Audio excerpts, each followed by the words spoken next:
Today is October 29th, 1997. We are speaking with Moniek Morris Raizman. And my name is Leslie Wilder, and we are in Winnipeg, Canada, and the interview will be conducted in English. Today is October 29th, 1997. We are in Winnipeg, Manitoba, Canada, and speaking with Morris Raizman. My name is Leslie Wilder, L-E-S-L-I-E-W-I-L-D-E-R, and the interview will be conducted in English. Mr. Raizman, can I please ask you to state your full name? Yeah, Morris Raizman. M-O-R-R-I-S.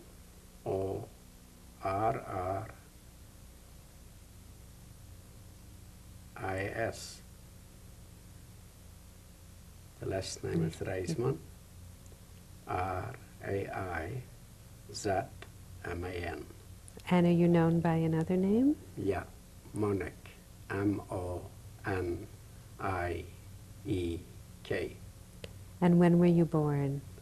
The 1st, the 3rd, 1922. So that's March the 1st. Yeah. In what city? In Częstochowa. Częstochowa is a city in Poland which is known all over Poland because it's so-called a very Christian city. There is a big cathedral there that people come from all over Poland, even from France and Germany.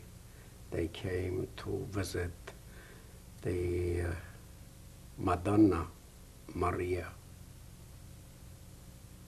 When the Pope goes to Poland, this is the first place where he goes to visit. What type of a community was it like to grow up in? As a Jew or as a human being? Both. As a Jew, it wasn't very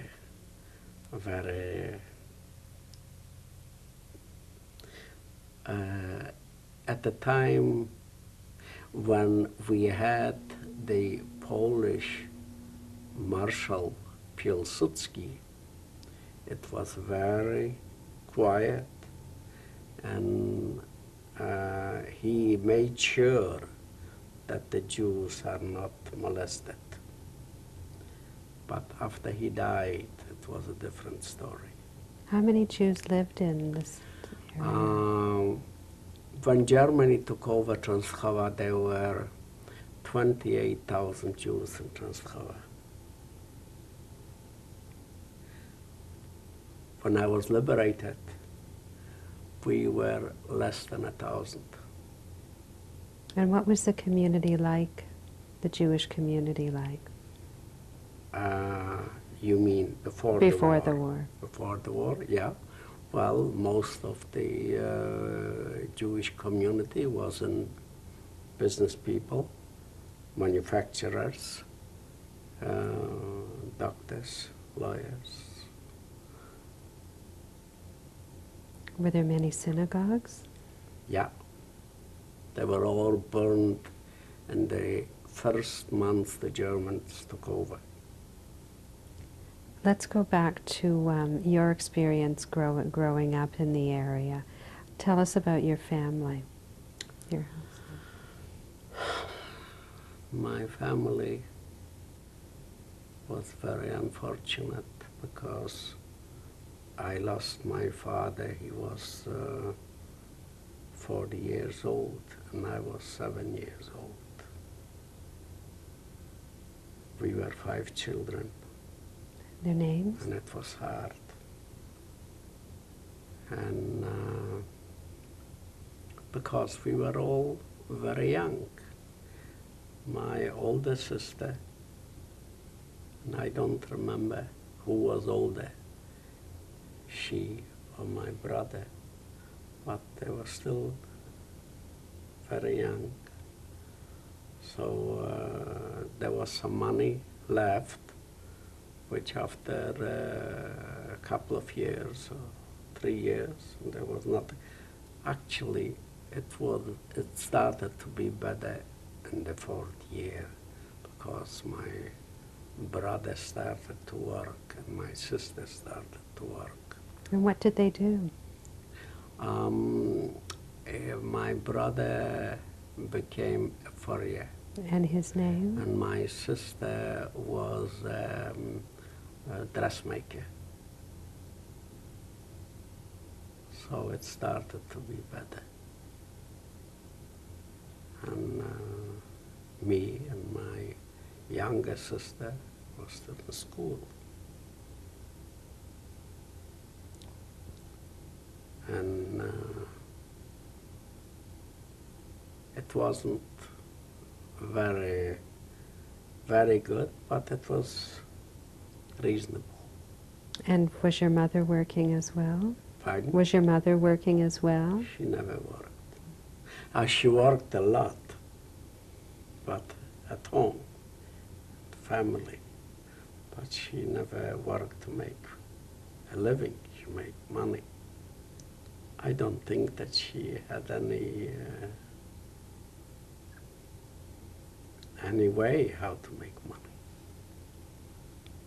What about extended family, grandparents and cousins and Yeah, uncles? well, I had a lot of cousins. I had a lot of, maybe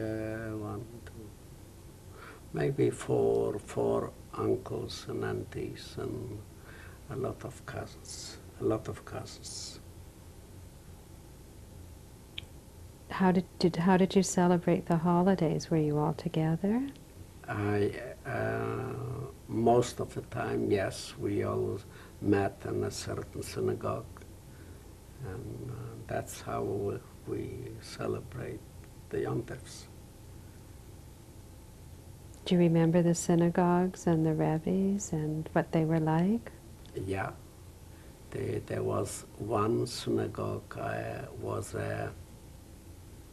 There were 2 synagogues which were for the average people. And there was one synagogue like the Shaara Tzedek. And, but all the synagogues were burned the first 2-3 months when the Germans came in.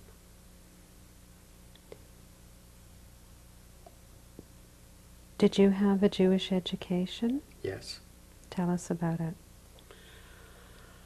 I went to the Agudas Israel. I learned Talmud.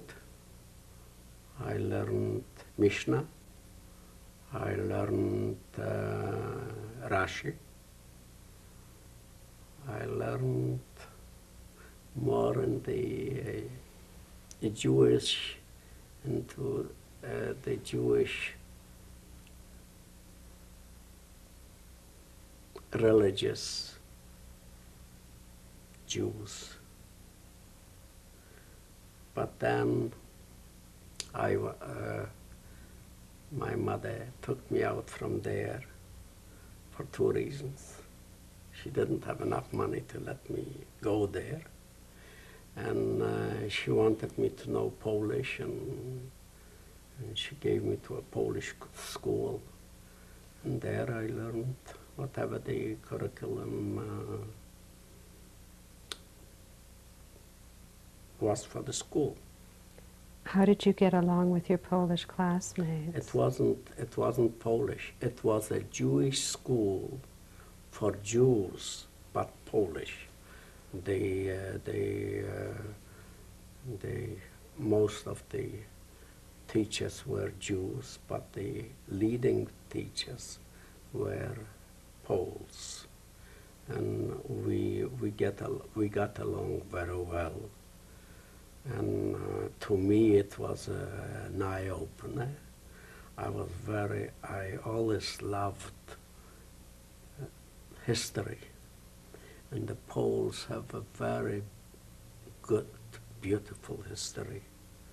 And Poland Poland is a small country, and she was always attacked, if not by the Russians, it's the Germans, if not by the Germans, it's the Austrians. And many times what they did, they made a deal. You take this part of Poland, and I'll take this part of Poland.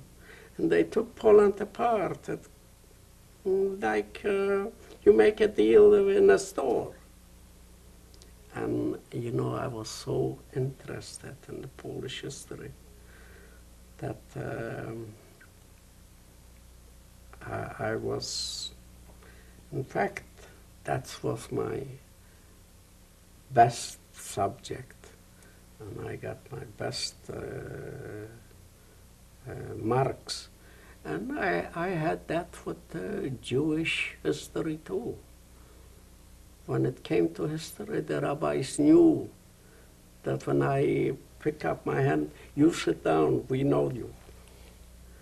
And I had that in the Polish schools.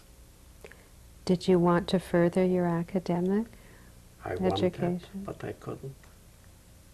What would your goals have been? I did a lot of things, and I learned nothing. And I was working for a tailor, which I couldn't stand it. And well, the Germans liberated me from it. Let's go back a bit.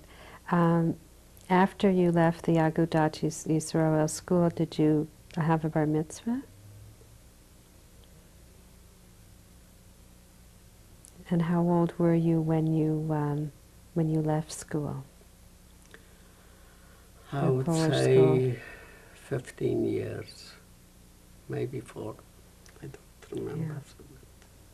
Yeah. Around that. Mm-hmm. What did you like to do as a as a kid? What were some of your hobbies? I didn't have any hobbies. I liked to read.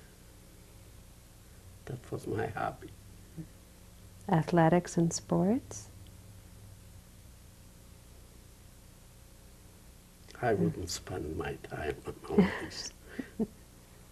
Were you active in any Jewish youth groups? In the Jewish school? Yeah. In youth clubs? You have to work very, very hard in the Jewish school because Talmudic studies are very, very hard. And if you wanted to really know, you had to work on it very hard. So I didn't have time for other things. What about Zionists like Beitar?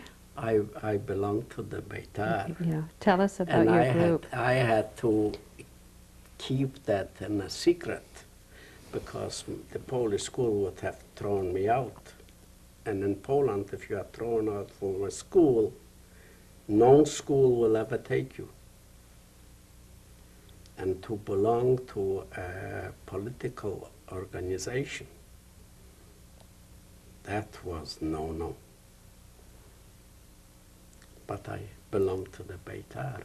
So tell us about how the group was and how you kept your secret. Nobody knew except my very close friends. This is the first thing you do. And I only went to the organization after I finished school. I did my work, so about 7 o'clock I ran to the Beitar, and it was wonderful. I learned about Zionism, and I learned about the leadership of the Jewish Zionists, the beginning of Zionism, the beginning of political Zionism. It was wonderful to read, wonderful. How large was your group? I would say about about 200, 250 guys like me. And they were the older ones, so they were the leaders. And you were saying it was wonderful to read about the beginnings of Zionism, and you were a reader. What else did you like to read? Well, as I said to you before, I still love history. So whatever was history, I try to read.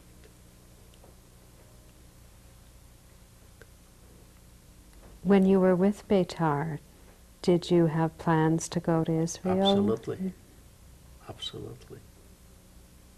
But nobody would send to Israel a guy from 16 or 15 years.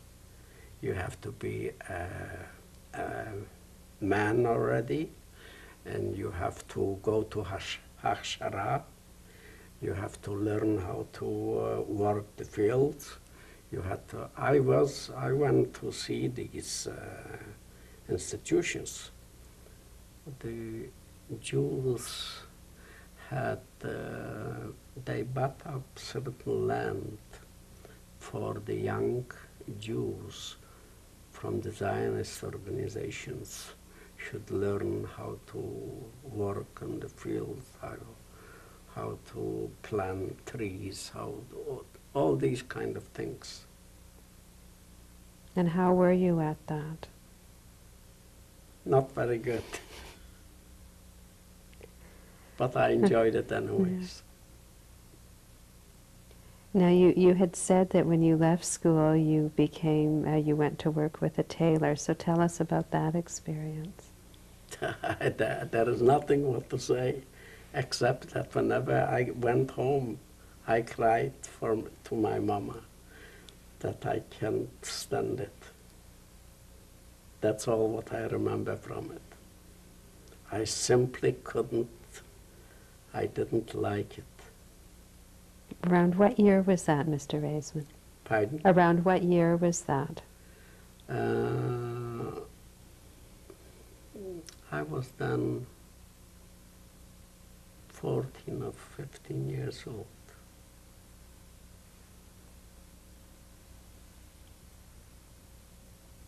Do you remember what the shop was like? I remember one thing what I liked. When the suits were ready, or the coat was ready, and I took it to the client, and they gave me $2, $3. That was wonderful. But I shouldn't make it. That was what I couldn't stand. Were the clients Jews or Poles? No, most Poles. And how did you get along with them in the shop? Very good. Mm-hmm. I had a good relationship with Poles, very good relation. When I was liberated, I was liberated in the same city where I was born, in Transdachova. And I go around in my city, and I have nowhere where to go. I was the only one left. And the house where I lived was burned, nothing left, and I didn't have where to go. I'll show you the picture of that guy. And I was going like on Portage Avenue here, and a friend of mine, a Pole, came, and he saw me. He grabbed me. "You're alive." And he started to kiss me. And of course, I cried. And he said, "Where are you going?" I said, I don't know where I'm going. What can I say? I don't know where I'm going. And he said to me, "You know what? Come, let's go up to my house." So I thought to myself, why not? And I went to his house, and we came in, and he said to his mother, "Mamo, chciałbym, żeby Moniek żył z nami." I speak Polish. It's okay. I want that I should live with them. And she said, "Maniusz, we have one son, so we'll have two sons." And I lived with these people till we ran away from Poland. I was eating and sleeping, and when the father left the house in the morning, he left 10 cigarettes for me and 10 cigarettes for his son. They loved me like their own son. Now, was he a friend of yours from childhood? Pardon? Was he a friend? Oh yeah, we were fighting. And he called me, "You bloody Jew." But we were very good friends. Then, And I had contact with him when my son, the older son, finished his studies. He went to Europe to see where I was born, where Mama was. And he went to see this family that I was with. And he didn't see him, but he saw his sister. And she was very happy. He couldn't speak Polish. She couldn't, she only knew, I don't think that she even knew German, but she couldn't communicate. But she understood that this is my son. I mean, she knew me because I was there, always in their house before the war. So she knew me. And you know what? He died about 3 years ago. His sister wrote me that he died. so the neighborhood that you grew up in, was it a mixture of Jews and Poles? Yeah. And how were the... In the house that I lived were probably 50% Jews and 50% Poles. And the relationships within the whole community at the time? And the whole community wasn't a good relationship. But when you knew a Pole and you became friends with them, they treated you like their own. So we were talking about how you were a tailor and you've had non-Jewish customers as well. And that was around 1936, 1937? You were 14 or 15 years old? Yeah, because in 1939 was the war. No? Yeah. Yeah. So around the time when you were working in the tailor shop, what awareness did you have of the political situation? Believe me, that I knew a lot. I knew where we stand in Poland. I knew what I can expect if I would live in Poland, because in general, the Poles didn't like Jews. And it's not because the Pole is worse than others. The Polish Roman Catholic Church, it is culpa, there are the guilty ones, the priests, because every Sunday, Zenek Iwański always told me what the Pope, what the priests said Sunday on the when they go to the church. So I know what the priest did. It wasn't the Poles' fault, it was the church who did it. Let's stop. We killed Jesus, don't you know? Let's stop here and then we'll go on to take 2.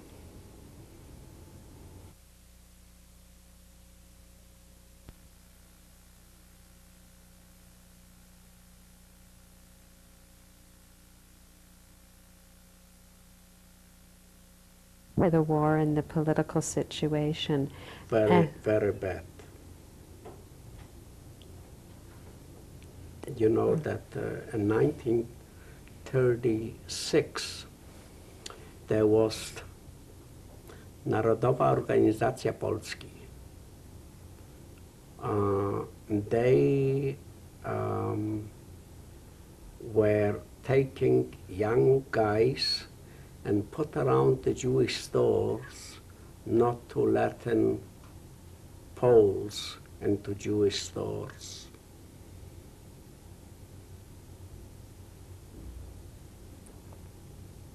And it started already to be very. This is when Marszałek Piłsudski was dead already. And how and when did you first start getting an awareness that the war might be coming? Pardon? How did you first become aware of the fact that a war might be starting? Oh, you could read it, and I read Mein Kampf. I read all the German literature. I read the Stürme. I saw what's going on. It was no secret for us. Not just me, every Jew knew. But we had no choice. What could we do? We couldn't run. England didn't let in Jews into Israel, into Palestine. America didn't let in Jews to America. The Jews had no choice.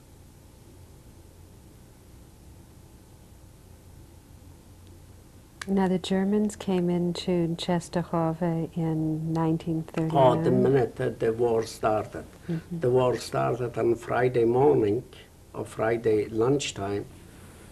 Friday evening they were in Czestochowa because it was on the German, we are on the German border, it's Oberschlesien. So it took them a few hours. They took over Czestochowa. And how did that affect you and your family at the beginning? Well, it affected me immediately. First of all, they made that Bloody Monday. They came in on Friday night. Saturday, we just sat home, nobody went out.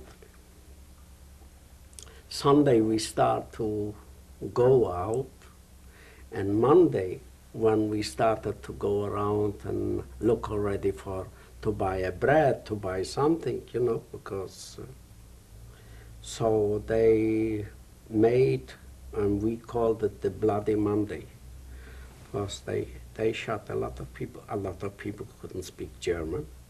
And the Germans, and it depends what kind of soldiers it were, and when you didn't answer them right, they killed immediately. And that same day I was cut. I went to look to buy something, and they cut me not far already. I was nearly home, and they yelled to you, "Stehen bleiben, stehen bleiben." I pretended that I don't understand Germans, so I got the first good kick from them. They started to slap me around. And the whole street was lying on the street, in the middle of the street. It was terrible. And we were cut about 11:30. We were lying like this till about 4 o'clock. 4 o'clock, they took us all to jail. So I said to him, an older man was lying near me.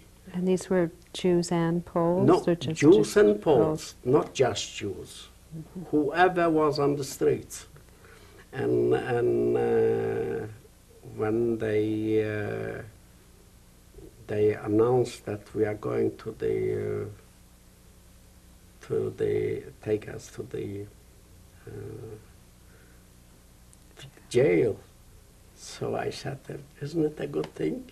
I have never been in jail, at least I'll be in jail. They kept us in this jail. And you know, where we were is, let's say, a room like from this wall to this wall. And we were packed in there. And this picture I will never forget. We were so hot, and we were asking the Germans, wie will der Wasser haben? And what they did, they let the water run on the corridors there. And imagine, they didn't want to give us a little bit of water. And quite a number of people died there, but one, he put, you know, there is a little hole in that door. You'd never were in jail probably. There was a little hole, and we all started to yell, "Wir wollen Wasser haben, wir wollen Wasser," but we yelled. He took his bayonet with the gun, what he had on the bayonet on the gun, and he went in like this, and the man who was standing there, he had no choice, was cut through with that bayonet. Hat got Wasser? Ja, wir haben Wasser. Did you get water? Now keep quiet. And they kept us like this for, I don't remember, maybe 3-4 days. And then they opened the door. We should come out. Probably 10 people were dead. They were standing, but they were dead. They couldn't fall down because we were so pushed together that nobody, you know, we were pushed together. So what they did, they took us like on Portage Avenue, and they gave us all like placards, and the placards was written, wir sind der Feind von Deutschland. Wir wollen die Krieg haben. Wir haben die Krieg gemacht. Do you understand? Could you translate that? Yeah. We wanted the war. We started the war. We liked the war. So yeah, we were holding it and going like Portage Avenue. And the people, the others were standing around and watching it. And then we came to the city hall. There was there, I think that he was the chief of the Gestapo. He went up on I don't remember what it was, but he was high. And he told us that we should take good care what we hear from the Deutsche Behörde and do what they say, and we will live in peace. And he made a whole speech, the beautiful Reich and everything about the. Well, that's not important, but they let us go home. I didn't have where to go because our house was burnt.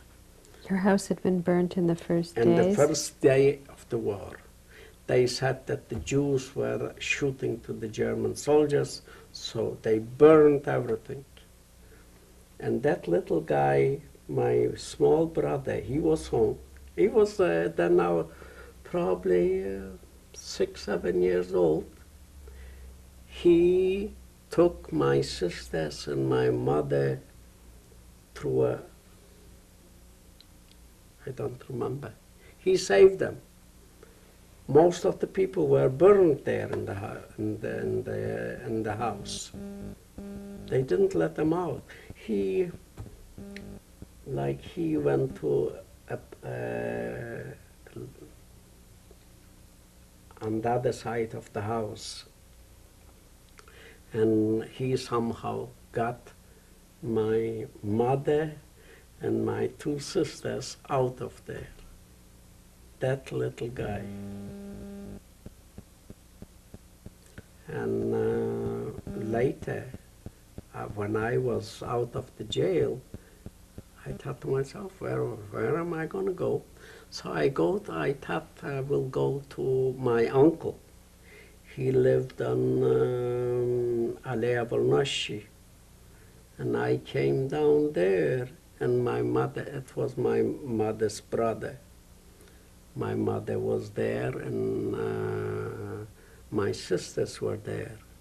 And I asked, where's my older brother? Yeah, Yosile was there too. And my mother said, she doesn't know. And I understood that my brother was probably somewhere in another jail, the way like I was. That's what they didn't have any more place in the jails. So there was the 27th garrison of the Polish army. So they had big barracks there. So they threw them all in there. And after a few days, they let them go. They gave them the lesson, what the Germans are and what the Germans want, and they sent them home. And my brother came a day later than I did. He came also there because he didn't have where to go, so he knew that we have an uncle there. We went there. So for how long did you stay with your uncle? They were standing there probably for nearly a year, but I don't remember when it was that they gave an order to the Judenrat. The Judenrat means the leaders of the Jewish people in the city, the Judenrat. And they said to the Judenrat, tomorrow we want 200 Jews. So they had to send somebody and deliver, you should go, you should go, you should go, you should go. And it was, I think, a few weeks later that I was out of the jail that I got a card that I have to come to a certain place, which I did. And there I worked, I think, for, before the war started, we worked for Poland. We made the, these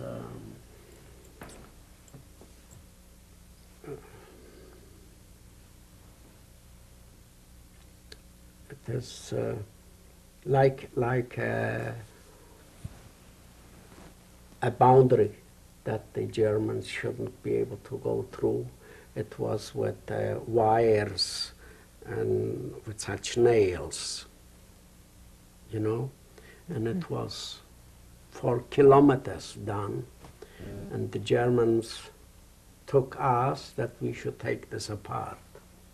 So that's what we did, and we did that for a few months, and then I said, well, what are they going to do if I won't come? And I decided not to go. And I didn't go, and I went out to look for bread. And all of a sudden, I hear stehen bleiben. I play deaf, I don't hear. And he shot. But it was from behind. So I didn't see, but I heard the knell of the what he shot. So I stopped. And he says, "Come on here." I didn't play anymore. I went up to him. He asked me, "Where are you going?" I said, "I'm looking to buy some bread." And he said, "Hast du ein Zugschein? Do you have a car that you can walk on the street?" So I said that I didn't know that I need a car to walk on the street. So he said, "Bist du Jude?" I said, "Ja." Das soll doch nicht passieren an der Straße. An der Straße kannst du nur passieren, wenn du einen Ausweis hast. And he didn't beat me. He said to me, "Geh mal zu Hause. Wer verschwinden, aber schnell!" And I did. And then I was afraid to go out.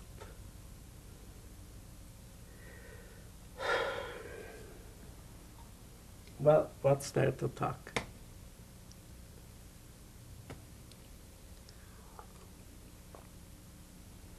After a week or two, I had to go out. And what am I going to sit there?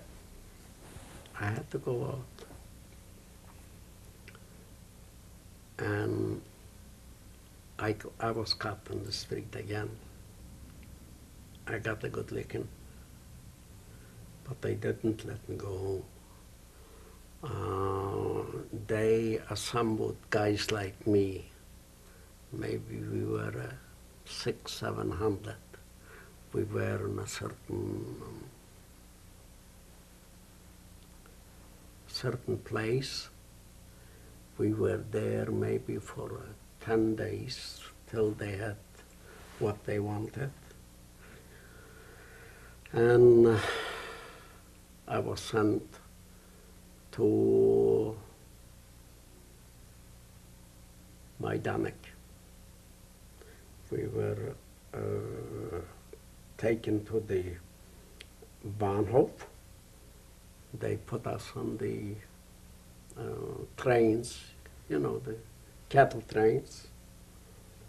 And we were going there for 3-4 days, I think. And they didn't give us anything.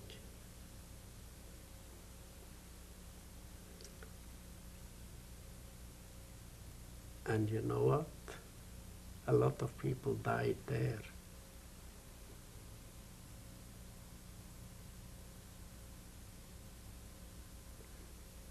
We came to Moniek.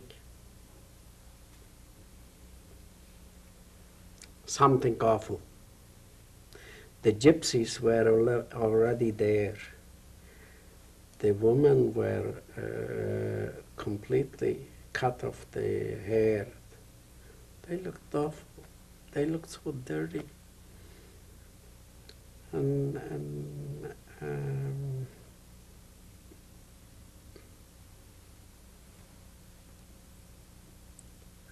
I don't know. I don't know, but I think that I decided right there, I will die or run away. I am not going to be here. It was absolutely terrible. I have never seen anything like it.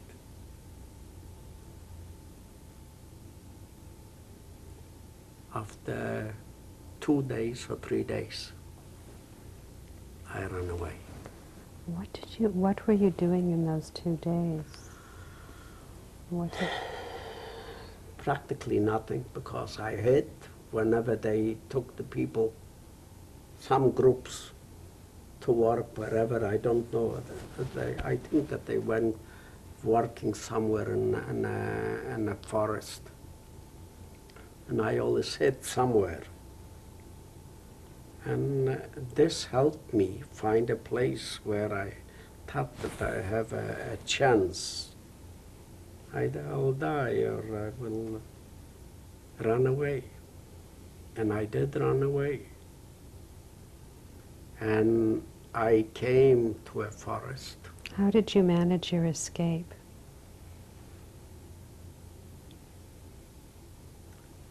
Very easy, as long as they didn't see it. They have the place there didn't have really a good walls. It was all made fast. And I told you I didn't go to work there.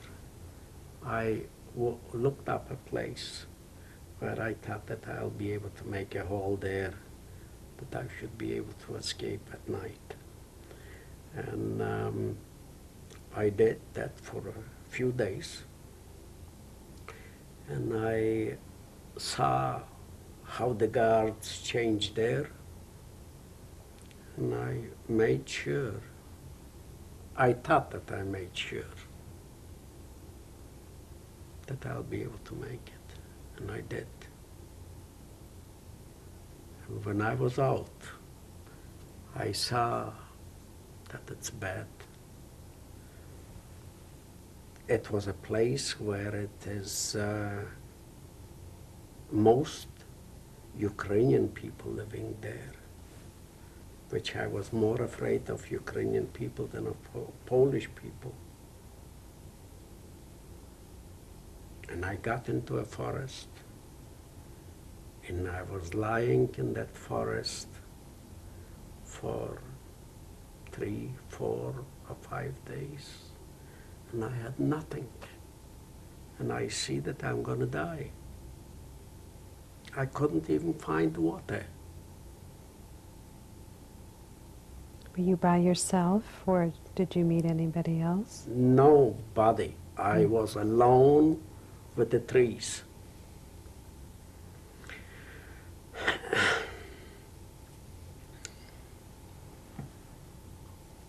It was terrible. If it was a wind, I thought already that they are here. I couldn't sleep. I had nothing what to eat. I couldn't find some water. I said, I'm gonna die here. Now, in these days, I heard groups walking. And I thought to myself, maybe these are groups of Jews going to some works when I was in Majdanek, before I ran away. They did, every day they took Jews somewhere. And I started to look to see the people going. And I was going on my hand and, going like this. but nobody should see me. And I saw it's Jews. The next day, I had myself in a certain place where I thought I have a chance to smuggle myself into this group. And I did. And before I did, I told a few words in Yiddish. The guys understood immediately, and they made place for me. And I jumped in. Mm. Then I came to Cheshanov. Now this was a group of supervised people. They had guards with them. In Cheshanov there was it was a camp. It was a camp that actually they needed the Jews there. You see, and all the other camps, they just kept the Jews till they will die or they will kill them. Majdanek, when you were at Majdanek, it was not... Terrible. Nothing, just to kill. Here in Cheshanov, it was on the Russian-German border. And what the Germans wanted is build up anti-tank graben that the Russians shouldn't be able to cross into German territory. So what we did, we built these halls, you know, yeah, like big halls. So we went every morning there, and we worked there till night, and went to sleep. And the whole camp was actually, there must have been Jews in that Cheshanov before, because it was, you could see it was a broken, a burned synagogue, and a shtibel, a beis medrash, all these things, and they made from that camp. Okay, so we slept there. And the Germans brought, when we came from work, a wagon came with big things with soup, and they gave us a soup and a piece of bread. And we went to sleep. In the morning, we went back there to make the grabens.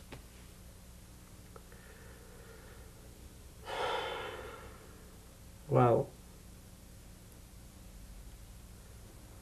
I made sure that I ran away from there too. So let's hold that story for the third tape then.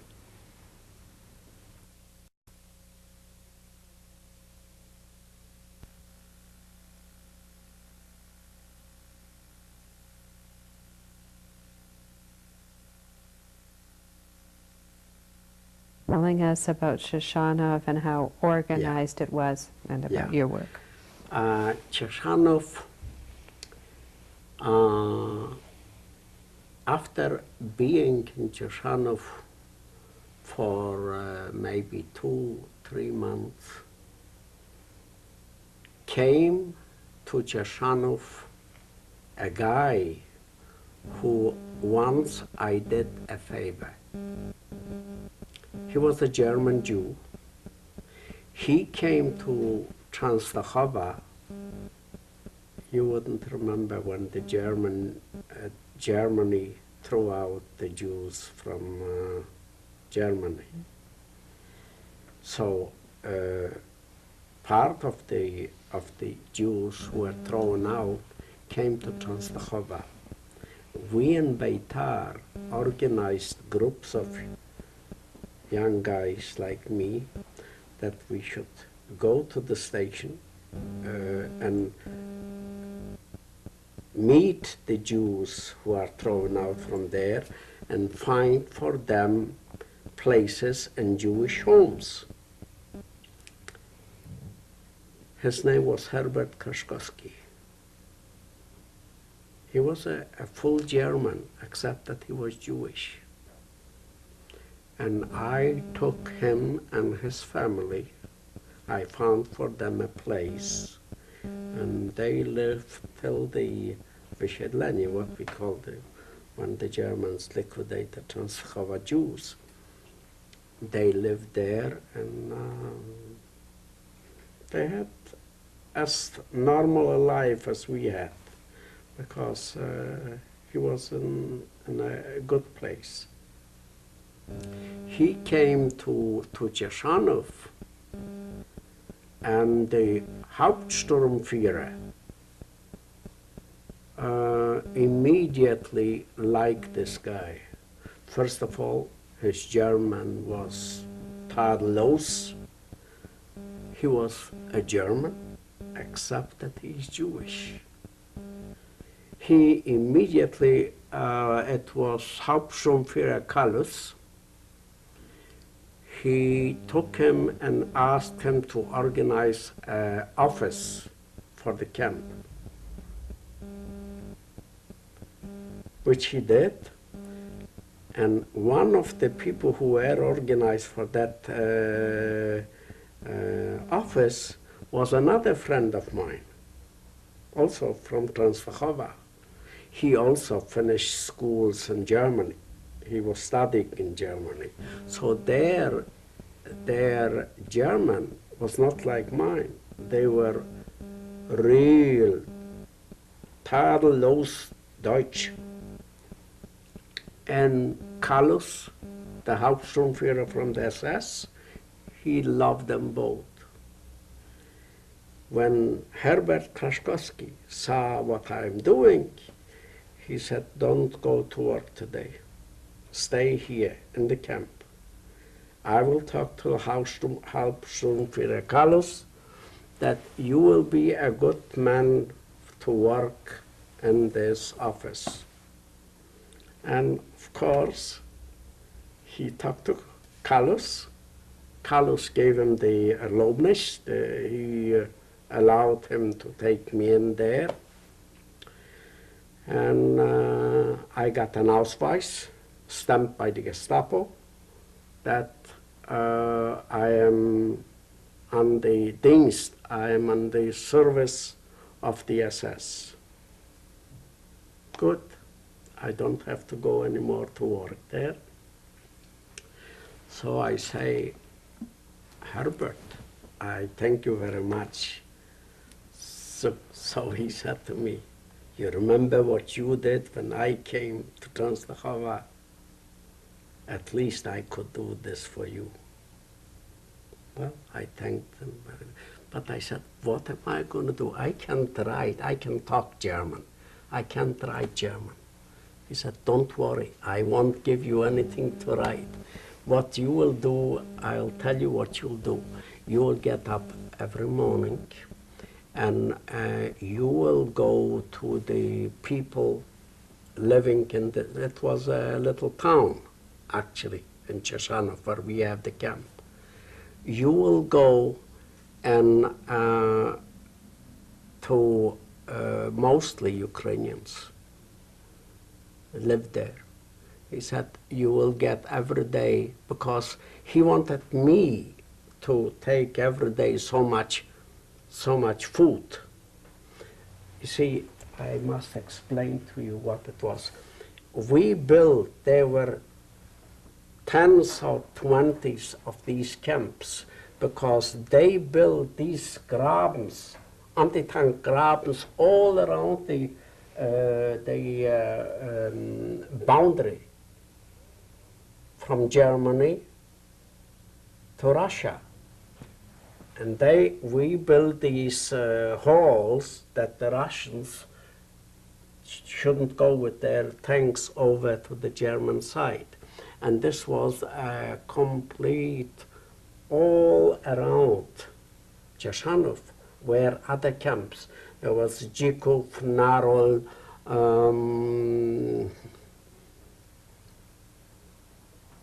I had four camps. I had to deliver food every day. That's what Herbert gave me to be my mission. So when I said, Herbert, how am I going to send it there? Because we were the camp who had the magazines, and we had to send potatoes and bread.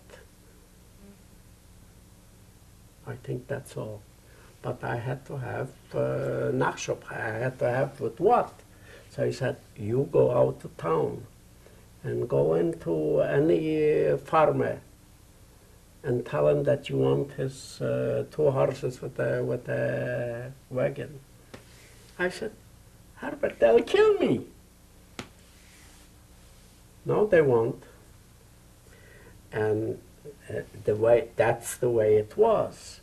I went, he told me to deliver so much potatoes and so much bread to one of the camps. I asked him, how far is it from here? He said, well, at least a day. So you have to get a good pair of horses and a wagon. I go into a Ukrainian house, and I told him that he should lend me, I didn't talk like they told me to talk, lend me for a day your horses and a wagon. And he said, що ти думаєш, ти єврейська морда? Я тебе убью. I ran away. I told him. So Herbert says to me, you go back and I will send after you 2 SS people. And you will see how good they will be to you. And I went back there. That guy saw me coming. He came up with a how do you call it? What you split wood? Mm-hmm. How do you call it? Lumber? Huh? Lumber? No. It is, I forgot. It's okay. Anyways, and the 2 assessmen are right behind me. I didn't see them. And they start to beat the hell out of him. And one of them said to him, he was lying on the, I was looking if Herbert would be there. I would tell him, let him stop already. They'll kill him. So that one assessment went like this and said, hör mal zu, du Schweine. Wenn der Mann kommt, listen to me. When he comes and wants from you something, you better give it to him with a smile. If not, you are dead. Immediately, the whole town knew that I am a very dangerous man. When I come in, wherever I went from that day on, nobody said no to me. Because he told already the whole town that I am dangerous. And that's what I did the whole time being there. I sent out food from Cheshanov to the other camps. And I went every day to get a wagon with horses and tell them where to go and where to deliver. And that was my job, which was a very good job for me. And I was there maybe for 4 or 5 months, and then we started to organize. Yeah, we learned that they are going to liquidate this camp, but they're not going to send the people home. They will send them to other places. So I talked to my both friends, to Herbert and to Samek Pfeiffer. I told him, are you going to be stupid and going out to another camp? And I told him, I would suggest, let's run away. Herbert goes like this, how are you going to do it? And I told him, Herbert, I ran away from 3 camps already. Let's try another one. And you know what? Herbert was very good with the Hauptsturmführer. But there was a murderer by the name of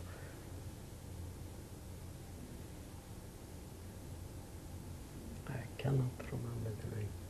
He was a murderer.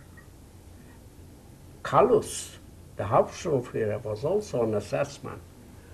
And Dolph, Sturmbannführer Dolph, is like a major in the SS. When he came to the camp, he, no matter who was the first one, he beat him nearly to death. A murderer. Crazy. And you know what? He never went with his shirt closed here, or his uniform was always open, and he was always holding his hand on the revolver. And I was afraid of him like for the devil. I said, why don't you, Herbert, you know how Sturmführer Kallus, he likes you, he loves you, I think. Why don't you tell him that you would want to go on a holiday home? You'll come back. Try it. No, he won't. I talked to him so long till he did. And what he did also, he gave him something. And Kallus gave him a Bezugschein, that he is one of the best workers in this camp.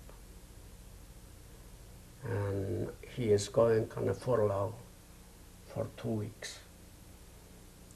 And the signature and the stamp of the SS was there. I say, now the rest I will do. I went out, got myself a man with a good pair of horses and a good long wagon. And I told them, I will pay you what it's needed. I want you to be 5 o'clock in the morning. Oh, I forgot to tell you. Kallus said to Herbert, you are free, you can go. Nobody will touch you. But pass mal auf. Wenn der Dolph erwischt euch, if Dolph, that bandit that I tell you, if he will see you, you are dead. This Bezugschein that I gave you is good for all other Germans, but not for Dolph. So I said, I will make sure that Dolph shouldn't see us. I took that man, I paid him. Where did you get money to pay him? Or with what did you pay him? With money.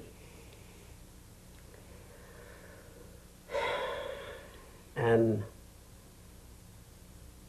I told him that I want that he should stay there 5 o'clock in the morning in this forest, which would be probably a half an hour walk from the place that we were in our camp, but a little bit out of the camp.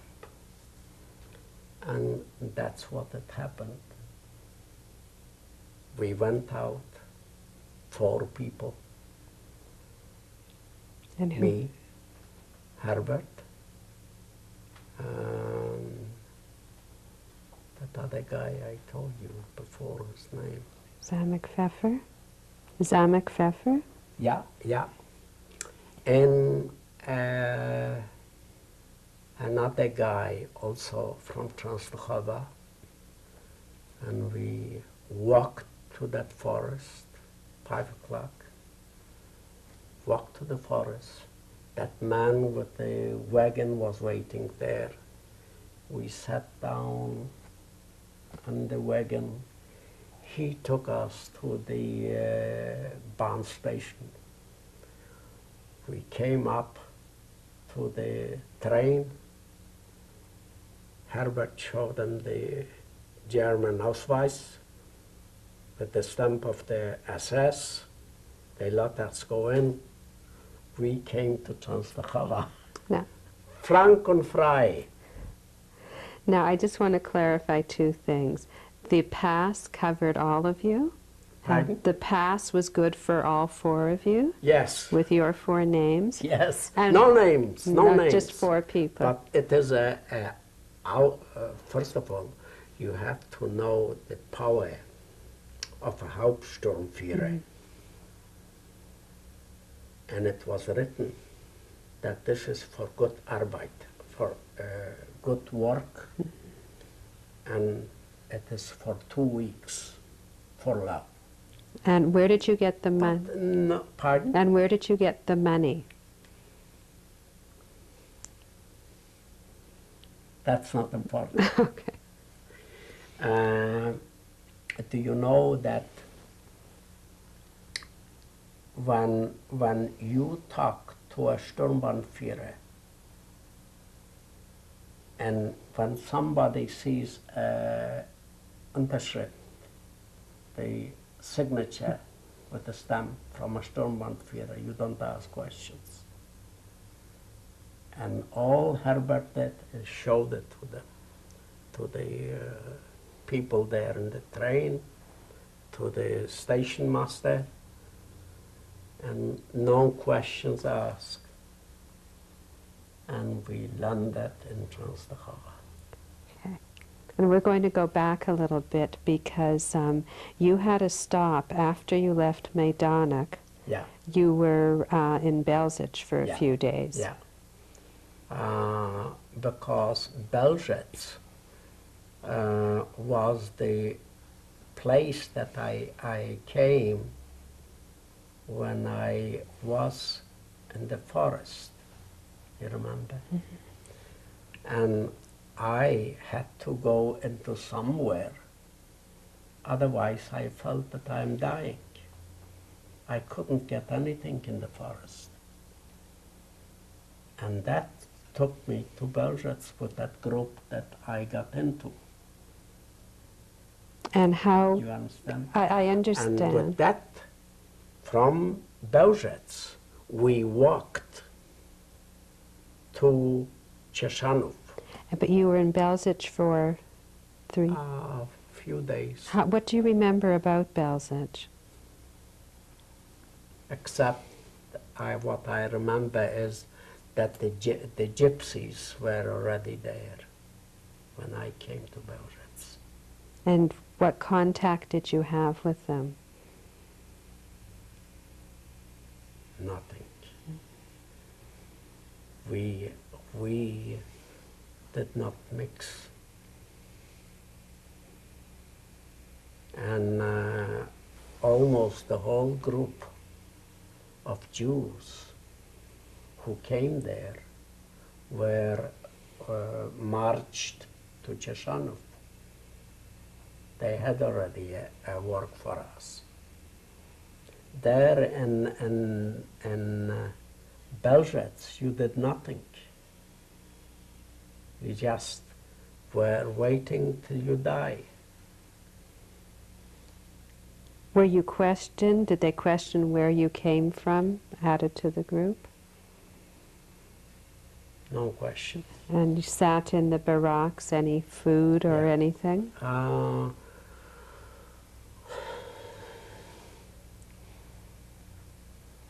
Belgrade was not any better than Majdanek. Only in Majdanek was better food. Belgrade didn't have even that. So then after 3 days you went to Shoshanov. Were most of the people in Shoshanov Jewish? All the people were Jewish. All the workers? Yeah. Was there any type of Jewish life there? No No, Jewish no life. Shabbat or holidays quietly? Nothing. Okay. So now you arrive free in Czestochowa Yeah. around 1942? Yeah. So I came to Transchowa back. I made sure immediately that I get a job. Because it's always better for me to have a job instead of being taken to a job. I got into the Luftwaffe. You heard about the Luftwaffe? Mm-hmm. And how did you manage this? Very good. I got into the Luftwaffe maybe 2 weeks after being in Częstochowa back.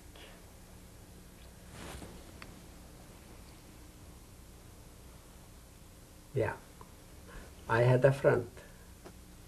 Everywhere you have to have friends. A girl, very good girl. She worked for the Judenrat, and when I came to her, we were very good friends. And I told that fella, I need a job immediately.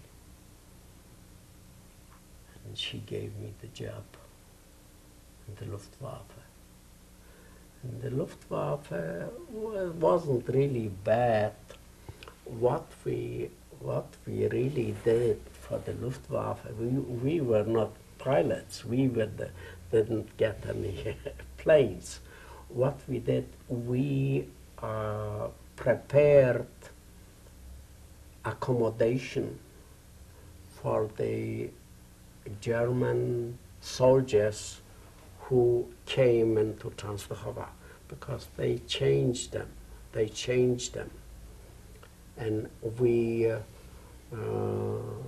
had the German leaders who told us, let's say, tomorrow, we cleared out this house, or this building. What do you mean they cleared out? They threw out everybody, and they told us to make order there, which means clean and wash and do everything prepared. When they will say they have 100 soldiers to locate there, they give you a time when it should be ready, and you better make sure that it's ready. And we did. But it was, in general, it was a good job, because the people there who managed us they were not very excellent Germans. They didn't, they very seldom beat anybody. They did sometimes, because they feel that they have the power. And I was in the Luftwaffe, I was till they liquidated the ghetto. And where were you living at this time, and where was your family? In Transchowa. In a ghetto? In In a ghetto? ghetto, yeah. Were you with your family? Yeah, yeah, And all of your family was still there at the time? yeah. And when they liquidated the ghetto, I got Schluss with the Luftwaffe. No more Luftwaffe. And when was this, Mr. Raizman?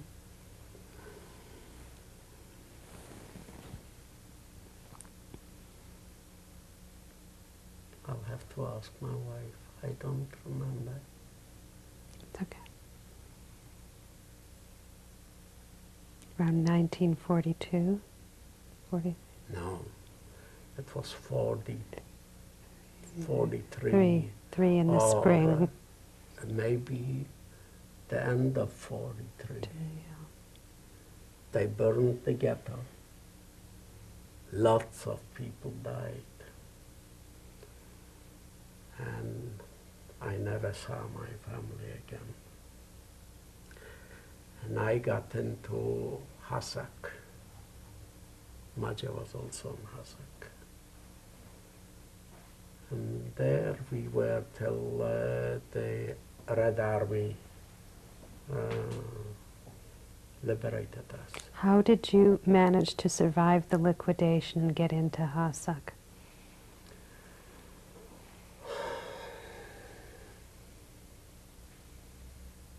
I think I was more lucky than smart. There was when they threw out house, they didn't. We went by ourselves. It started a day after Yom Kippur. And all of a sudden, 4 o'clock in the morning, the lights came on in the streets. And we saw something is no good. Oh, I knew that something is brewing because my leader from the Luftwaffe, which I was very good with, Simon was his name, and he gave me to like a certain thing that I should know that something is wrong, because he told me that that he doesn't think that I will still work there. Now, I didn't want to ask him, Herr Simon, was denken Sie denn, wie wollen wir machen? He said, I kann dir nicht sagen.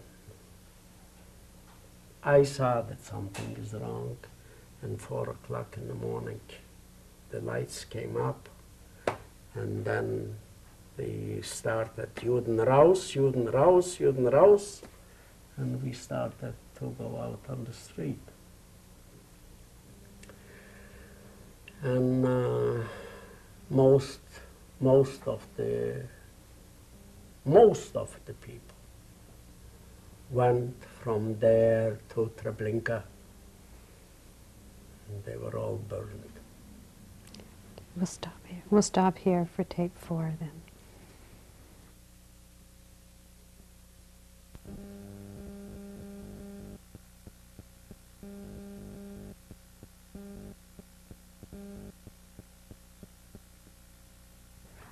Tape number 4, Morris Raizman, and we were talking about this was the night of the liquidation of the ghetto, which was the day after Yom Kippur in 1942. Yeah. Now, you had said during the break that it was after shul. Was there opportunity in the ghetto to go to services? Yeah. There was? Yeah. Mm. Yeah. They didn't disturb us when we went to shoot the place. We didn't have, actually, the shuls were all burned. Mm-hmm. They burned the shuls. They didn't. They asked the Poles to do it, and the Poles did it. But we had certain houses, and we davened in these houses. And after that, they liquidated the ghetto. They burned the ghetto, and the ones who were left went to all kind of camps. And there was a camp in Transdachova. It was called Hasak. And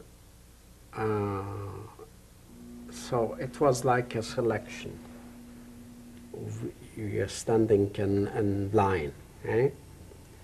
And the SS and the Gestapo on one side, and they said, you go rechts, you go left, you go left, you go right. We didn't know which one is going to live, which one is going, we didn't know. The minute we left the house, I never saw anybody anymore. And I was thrown into the metallurgia. Just a Polish policeman threw me in there, and that was good. And there, when I came in, there were already hundreds of Jews there. It was, before the war, it was a Jewish metal factory, but it was a big place. And I was there, and there was an assessment going around there, and from time to time, he took out somebody, took out the revolver, shot him. I saw that this is not a place to be.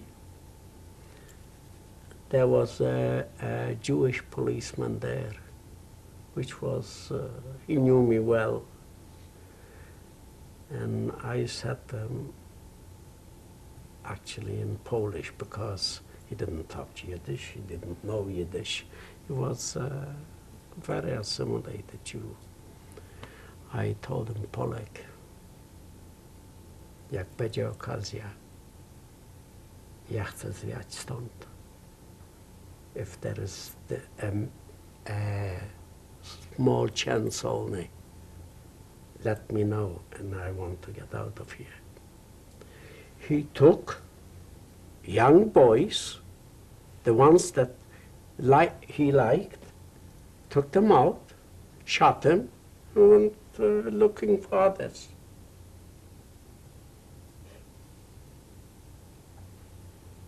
And maybe 3-4 hours later, a group of Germans, maybe 2-3, came to this place where we were waiting, and he said he wants 150 Jews.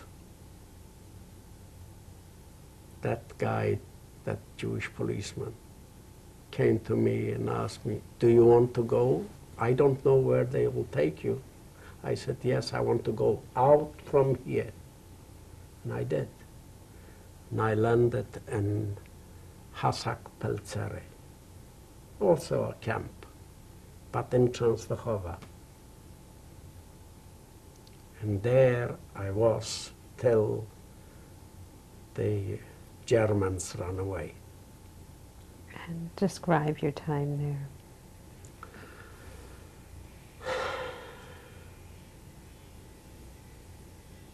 I also ran away.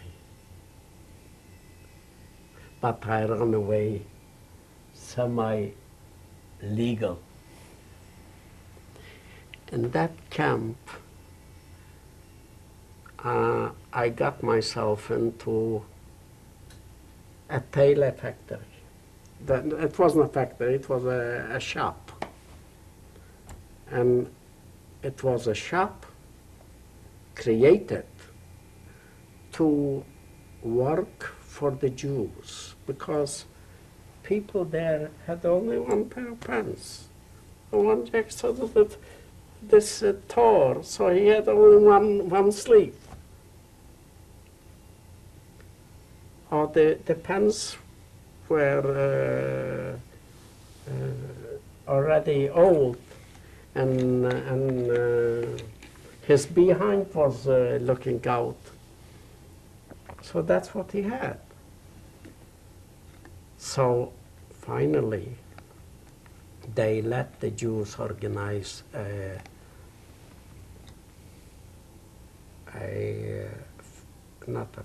shop, a tailor shop, to help these people put something on the pants, to repair the pants, to repair a jacket, to repair. People went naked, and they didn't give you anything. So I got into that shop, and I was there working till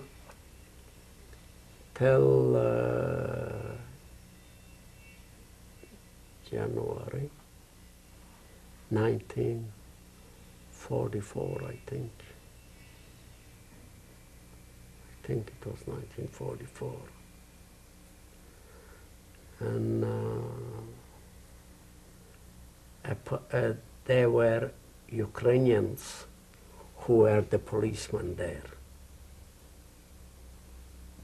And when I knew already that the Germans are going back, I knew already that the Russians broke the front from Kielce, which is near Częstochowa. I knew that already. So I knew that they will have to run. And one evening, a policeman, a Ukrainian, they had black uniforms, and they were under the command of the German SS. And he came to me and he asked me if I can sell him a suit.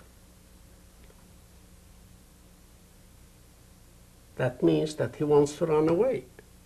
He wants a pair of pants with a jacket, so he could throw away the uniform that he wears as a guard, as a policeman.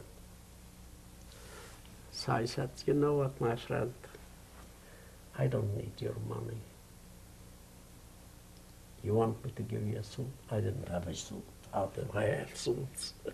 I worked in a shop that I can repair your pants, I can repair your jacket.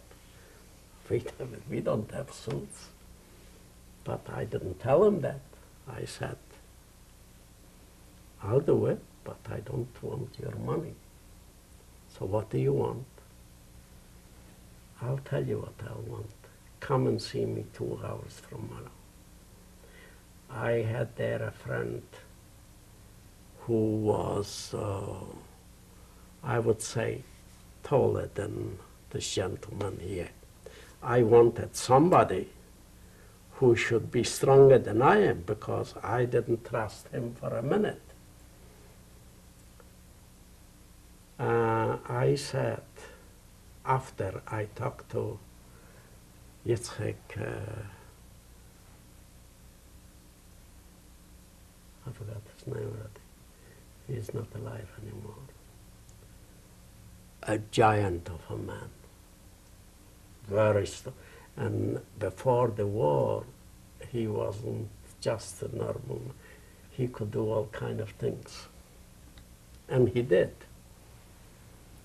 So I said, you know what? I have this and this. Smarek came to me. He wants to run. He wants me to give him a suit. He wants to pay me for it.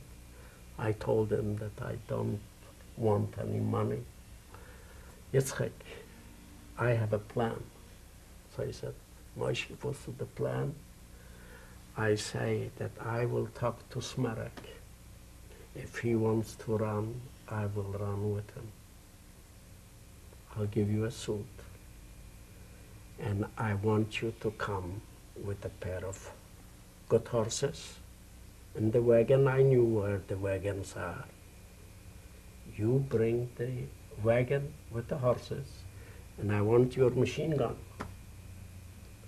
So when I told him that, he said to me, you know Hattic? Yeah, I know Hattic. Also a policeman, a guard there in the camp. Hattic also wants a suit. I said, bring Hattic. I know Hattic. Tell him to bring his machine gun and be here when it starts to get dark, about 4, 5 o'clock. I want to see you, just you, not Hattic, just you. He came. I said, did you think about it, what we are going to do? You and me are going to run away from here. Right? That's what you want. Yeah, that is nice, that is nice. Good. Now you can tell Hattic that he should be here on time with his machine gun, you with the machine gun.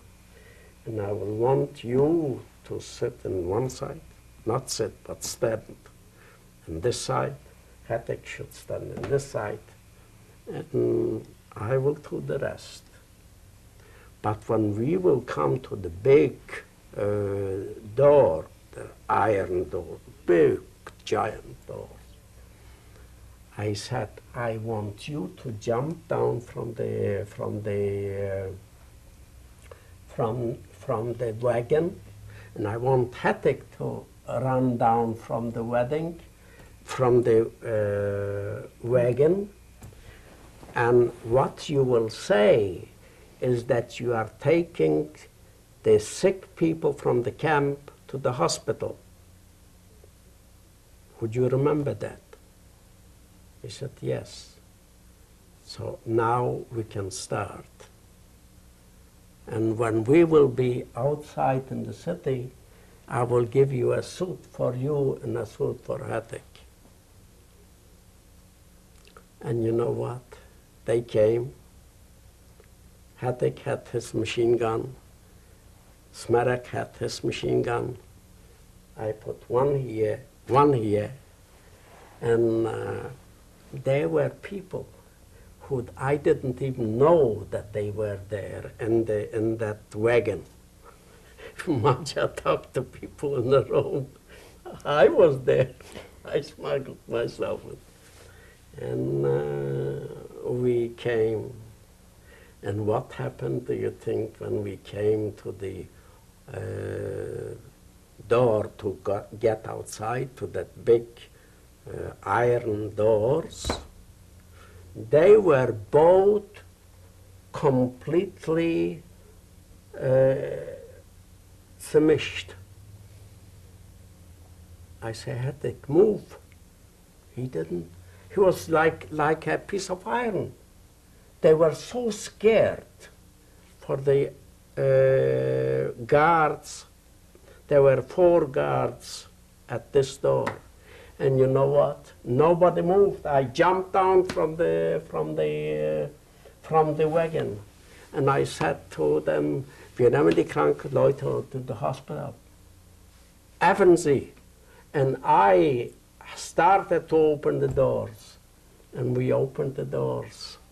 And when we opened the doors, I have never seen horses run like these horses were running. And we were out. And we were out. We came to Aleja Volnossi. I look around. The 2 guys with the guns disappeared. They disappeared. I didn't know when. They ran. They were so happy to be outside that they didn't even ask me. If they would have asked me for the suits, I didn't have any suits. But they ran away before that. And this was the way I finished with the Germans. We went the first thing I said to that giant of that Jew, what was with us, I said, let's go to Vaue, to the, where there was the big synagogue. I thought maybe we'll be able to hide there somewhere. It was completely destroyed. And we went out of town. We later, the man who was managing the horses was also a Jew, and he gave the horses with the wagon to one of his Polish friends, where we went out on that highway, and we walked to a little town. We were there for a few hours. In the morning, the Russian army was here already. So they gave us bread, and they gave us to drink, and they were very good to us. How many were you in that group at that time? Oh, probably 12 people. I didn't even know about them. I only know about 4 people.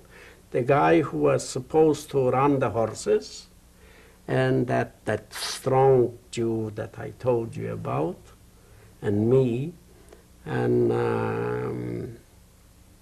there were other 2 people that I knew are going to be, because that Yitzhak Propinator was his name. Yitzhak said, I will take my 2 friends. So I said, all right. So, but there were maybe 15 people, which I didn't see, I didn't even look. All I was concentrating is what to do.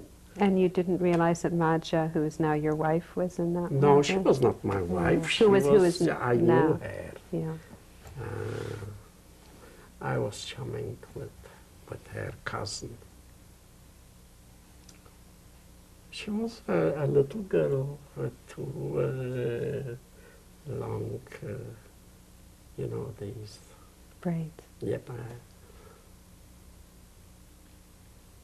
So. She was there in Hasek. And the Russian army came in there when they came into Transkova. So they told them, go, you are free.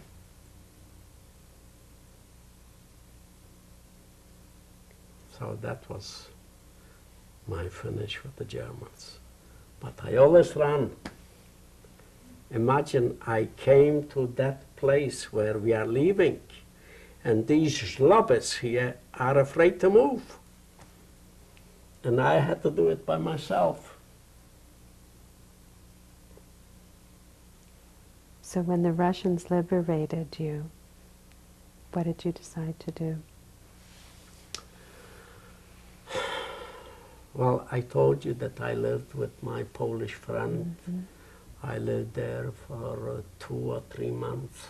I was eating and sleeping there and everything. And then I already was with Maja. We lived in the same place. We met running. We could run on, we could